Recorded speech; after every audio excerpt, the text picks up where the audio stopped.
Michigan, which is the state the president just gave that speech in, is, of course, a state that he won 4 years ago. It is clearly a must-win again in November to have a chance of defeating Donald Trump. And the president made clear that that is his plan tonight. There's been a lot of speculation lately. What's Joe Biden going to do? Is he going to stay in the race? Is he going to drop out? Here's my answer. I am running, and we're going to win. I'm not going to change that. I'm the nominee of the Democratic Party, the only Democrat or Republican who has beaten Donald Trump ever. And I'm going to beat him again. I know him. Donald Trump is a loser.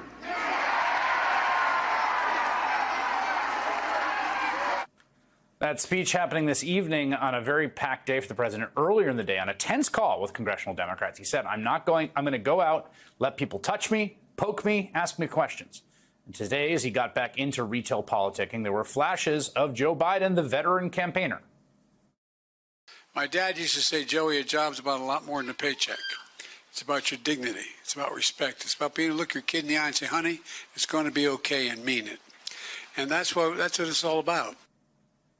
Large part of the case that the president's been making to voters, as he did last night in that press conference, is pretty straightforward. It goes like this. Just look at how the American economy has roared back since he took the reins during the aftermath of COVID, a recession, and a supply crisis. We've made so much progress. Think about it. Think about where we are economically relative to the rest of the world. Name me a world leader who wouldn't want to trade places with our economy.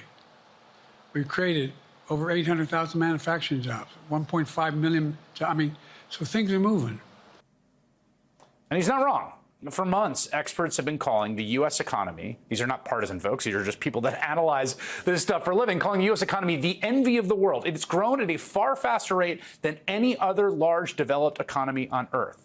In fact, the World Bank last month not only said that the Biden-era American economy was the world's strongest, which it is, it also concluded that the entire global economy is in better shape because of the strength of the American recovery. There's huge spillover effects because the U.S. has been a kind of tentpole for global post-COVID recovery.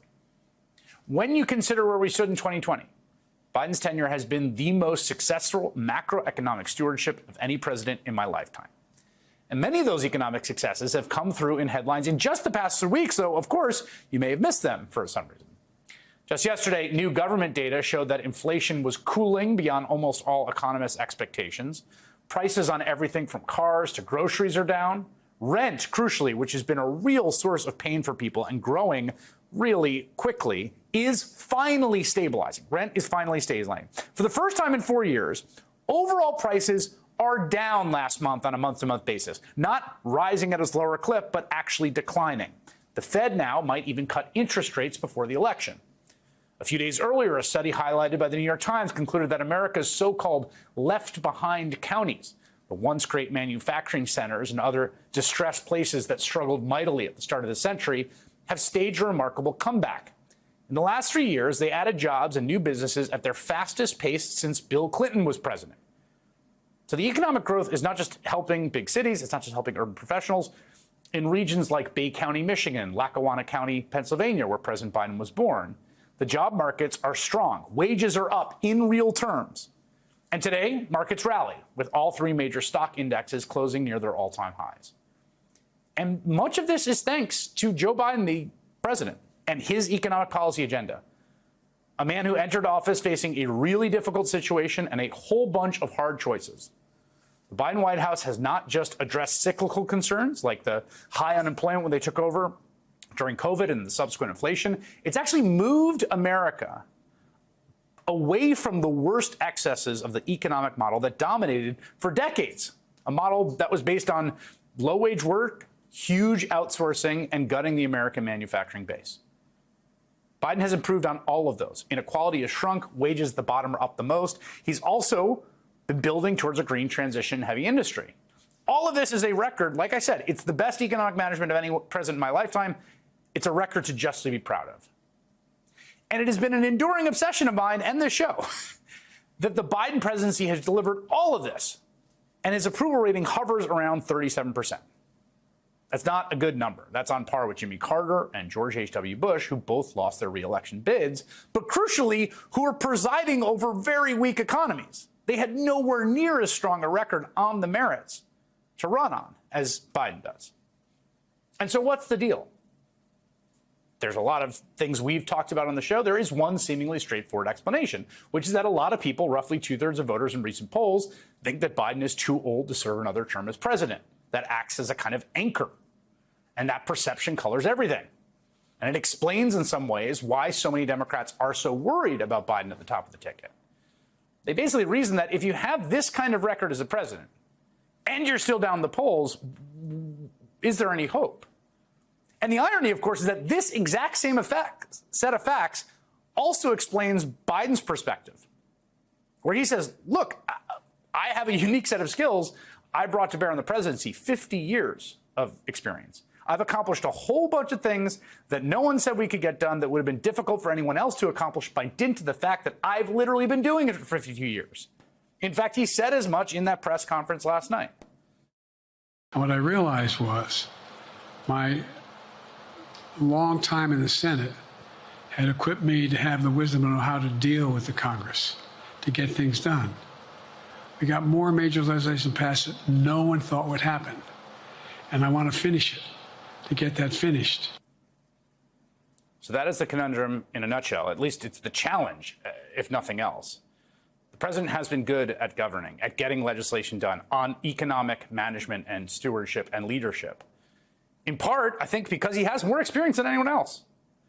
But also, his advantage is also his biggest political liability. Even against an opponent who's just slightly younger, has 34 felony convictions, and tried to pull off a violent coup to stay in office and end the constitutional republic. That was the President of the United States, Joseph Robinette Biden, holding a very spirited campaign rally in Detroit, Michigan tonight. We just took that live, clocking in around 30 minutes before a exuberant crowd. I am Chris Hayes here in New York. I'm joined by my colleague Joy Reid, of course, the host of The Readout, just before me. And Joy, I want to first get my first read on this. And again, I think we've been honest throughout about the various performances we've seen from this president, from the debate, the Stephanopoulos interview, to the press conference. You know, that was by far, I think, the best performance he's given since the State of the Union, and looked like that's the Joe Biden that has been a very successful politician and won in 2020. I will say this: it was the best performance we've seen actually since the Waffle House a half an hour after that disastrous debate. And the reason I throw the Waffle House in there is that a half an hour after that performance, he walked into a Waffle House in Atlanta and came alive. You know why? Right. Because there were people in there. Whoever on the Biden staff made the deal to have him do a debate with no crowd and no people to respond and to bounce off of, that person should reevaluate their entire career. Because Joe Biden, in all of my observations of him, I have seen him, witnessed him, particularly in a black church, he comes alive. In front of a crowd, he comes alive. It is people that make Joe Biden come alive. That was a demonstration of it. Whatever hoarse voice he even had yesterday in front of the press when he did that really well done, brilliantly done press conference, a whole 49 minutes of policy talk, did a great job. Couple of Biden gaffes, but that's Biden. He's just Biden. But in this crowd, I don't know if it was Pastor Cindy Rudolph prayed over him before he started, or he just had the right oatmeal this morning with the right ingredients. But that Joe Biden is the Joe Biden you get when there are people, when there is a crowd, when he can bounce off of the energy of people. That is what he actually needs in order to come alive. And so I think what we've learned is that two things actually help Biden thrive. People, a crowd, that energy, but also conflict. Everyone has come at this man. The congressional caucus, not the black caucus, but everybody else, the white Democratic, white Democrats have come at him. The donors have come at him, said, we're taking your $90 million. We won't even pay until you go away. The Hollywood crowd have come at him and said, unless you go, we're going to stop helping you. We're not even going to help this campaign. All of what you would call the elite came at Joe Biden. And what happened? Joe Biden woke up. the conflict and the understandable, stress that you've seen among Democrats, but the really kind of ridiculous public war of Democrats against their own president seems to have been the thing that he needed to catch fire. And just very quickly, the things that he did tonight that I thought were very smart. Laying out his first 100 days in which he talked about restoring Roe v. Wade, talked about the Voting Rights Act, the John Lewis Voting Rights Act, something he wasn't able to get done without a Democratic Senate, making the child tax credit permanent, which is going to help against poverty. He touted the fact that he took something very important, taking credit debt off of your credit report, game-changing. He said he's going to expand that, get rid of medical debt. Raising the federal minimum wage, a huge and important thing that civil rights leaders like Bishop William Barber have been calling on him to do. So he came out and he gave an agenda. I thought that was important. And then also going on the attack against Trump. He called Trump Putin's puppy. He called him a convicted criminal. He quoted the judge in saying not just sexual assault, he raped E. Jean Carroll. He said he went bankrupt trying to run a casino, didn't know you could do that. Then when he got protested, he responded by allowing the protest to happen, sobering up, taking a moment, and then touting his deal to end the war between Hamas and the Israelis.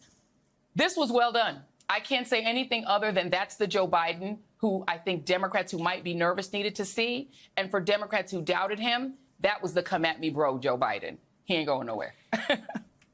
Yeah, I mean, we'll see. I mean, the future remains unwritten. I think he is dead set on not going anywhere.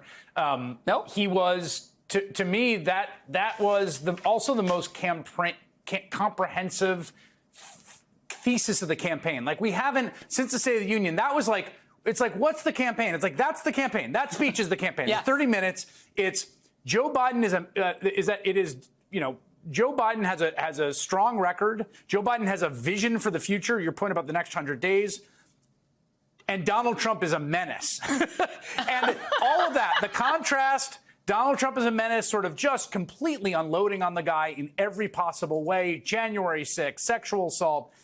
And then here's what I've done and here's what I'm going to do. Those three pillars. The guy's a menace. Yes. Here's what we've done. Here's what we're going to do. Here's what our shared values are. That is a comprehensive 30 minutes. That's the campaign. That's the first time, I think, and we've seen ads, we've seen events. It's not like there haven't been, but that is the tight 30, as they would say in stand-up. Like, that's the campaign right there. I think we sort of saw for the first time today. It is. And I think it was important also because he's in Detroit, and this is a must-win state. It has to happen, right? You saw that multiracial crowd behind him. That is the demographics that have to come out, right? It has been African Americans, it's been black folks who have been solidly with Joe Biden all throughout these whole 2 weeks of Sturm und Drang inside of the party. But I think that what he understood tonight, as you've said, is that it's not just about bragging about the past. It is about whether or not this is somebody who can manage the future. Because this presidential campaign is partly about what he's accomplished, but it's partly about whether he can handle moving forward, moving the ball forward, moving the ball down the field in a football analogy. What he did tonight is say, here are my plays. I'm going to go ahead and telegraph. These are the plays. If you put me back on, put me in, coach, put me back in, this is what I'm going to do for you. Yeah, these are my deliverables. And I think it was important to have those deliverables be about the working class, be about the people that he is trying to keep on side and get on side. It is those union workers. It is those working class people of color and white Americans. It's people who are saying, I can't afford my rent. He said they're going to go after these high rents that he then points out who the villain is. These, hedge funds, et cetera, that are buying up all that property. He says, we're going to do that. We're going to cap rent increases. Huge. It's a huge problem, particularly among younger voters who are stressed in terms of their finances. Capping insulin for every American, the $35 insulin you got for seniors. He said, I'm going to do that for the rest of you. That child tax cut becoming permanent. That's actually game changing economically. If you are going to win an election, what you have to do is convince people that there's a point to coming out and voting, that I'm not just voting for your ego or to give you a legacy. I'm voting for me. What am I getting for myself? What do I get out of this deal? That first 100 days argument is the what I'm going to get you if you come through for me. That was important to do.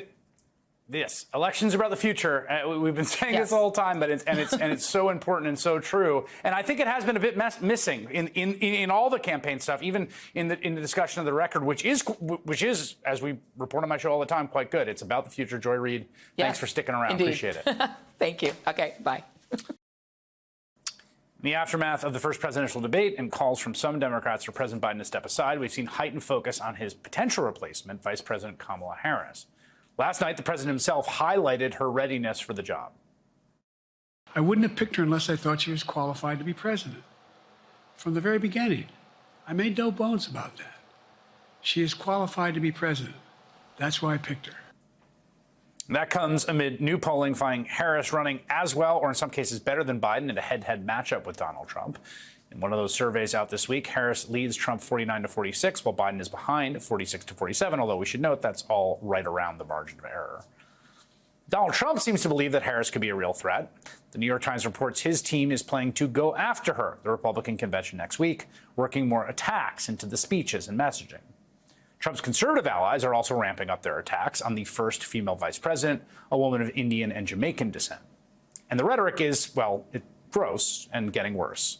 It is also revealing their unified project. Beyond destroying Kamala Harris, the conservative movement increasingly is committed to purging women, minorities, particularly black folks, from positions of power in American life. And they've been hiding that real agenda to essentially resegregate the highest spaces of American life behind a campaign against DEI, diversity, equity, and inclusion initiatives. This was all kind of tipped off in a New York Post that recently ran, this opinion piece, by longtime Fox Business correspondent Charles Gasparino. America soon may be subjected to the country's first DEI president. Going on to complain about the sitting vice president, quote, maybe the most impressively fatuous politician in America, may become the leader of the free world because the Democratic Party is unable to break its DEI stranglehold. In front of the cameras, the obvious racism has been even worse. Do these donors really think that Kamala Harris is going to do better in Wisconsin, Michigan, and Pennsylvania than Joe Biden would? I mean, that's because it can't be anybody else, right? Hey, Rob, you're being logical. Stop it, all right? She's a DEI hire, right? She's a woman. She's colored, therefore she's got to be good. They're in a box where they've got to choose between a mentally incompetent president and a DEI vice president. If they can drag him across the finish line and install Kamala, we have a DEI presidency that they can celebrate for the rest of the administration. Bottom line here is that it's going to go to Kamala, if anybody, because she was a DEI hire. John, you shouldn't talk like that. It makes you sound like a racist. Don't talk like that. Wait, can I just say one thing about the first clip we played there? Is that one of the guests was a bald white dude who became Attorney General of the U.S. Because Donald Trump liked him, and his past involved selling toilets for largely endowed men, I think. That was his qualification. That guy, yeah. That's the guy who's the super qualified. That's a super qualified dude who became Attorney General, talking about the poor qualifications of Kamala Harris. Now, to be clear, the anti-DEI movement is the right-wing agenda. It is literally written into their blueprint for a second Trump term, Project 2025. Reading from it, they plan to, quote, reverse the DEI revolution, saying the next administration should eliminate every one of these wrongful and burdensome ideological projects. And this conservative crusade is coming for all sorts of spaces in American life. They've just sued a black hedge fund. They're coming for higher education. You could see it in action. So last week, a group led by notorious right-wing lawyer, former Texas Solicitor General Jonathan Mitchell, brought a lawsuit in federal court against Northwestern University Law School for discriminating against white men. The complaint calls faculty hiring at American universities a cesspool of corruption and lawlessness. It goes on to allege that left-wing faculty and administrators are openly discriminating on account of race and sex when appointing professors. Quote, they do this by hiring women and racial minorities with mediocre and undistinguished records over white men who have better credentials, better scholarship, and better teaching ability. And in the complaint, they just go after a number of scholars of color on the law school faculty, like by name, dragging them. Now, the fact is, Northwestern University Law School, one of the best law schools in the nation, hires highly distinguished and experienced women and minorities who've clerked for federal and even Supreme Court justice, authored hundreds of publications, won awards for their scholarship and their teaching. What the complaint is really saying is this: anyone who's not a white man is suspect by definition and indeed inferior by definition. What the complaint is saying, What this ideological project is saying is we want them out of these spaces. And they are already bringing the same racist logic to bear on the former California Attorney General and United States Senator who has served for 3 years as the Vice President of the United States. The most rabid campaigners against DEI who throw it around as a slur are devoted to a vision of America where there are no black women law professors and there are no black women vice presidents. And they're too cowardly to come out and say that in plain language, but do not for a second forget that is their project. Hey there, MSNBC fans. I'm Luke Russert, and be sure to join me, Rachel Maddow, Jen Psaki, Lawrence O'Donnell, Steve Kornacki, Joy Reid, and many more September 7th in Brooklyn, MSNBC Live Democracy 2024. Click on the link for ticket information. We will see you there.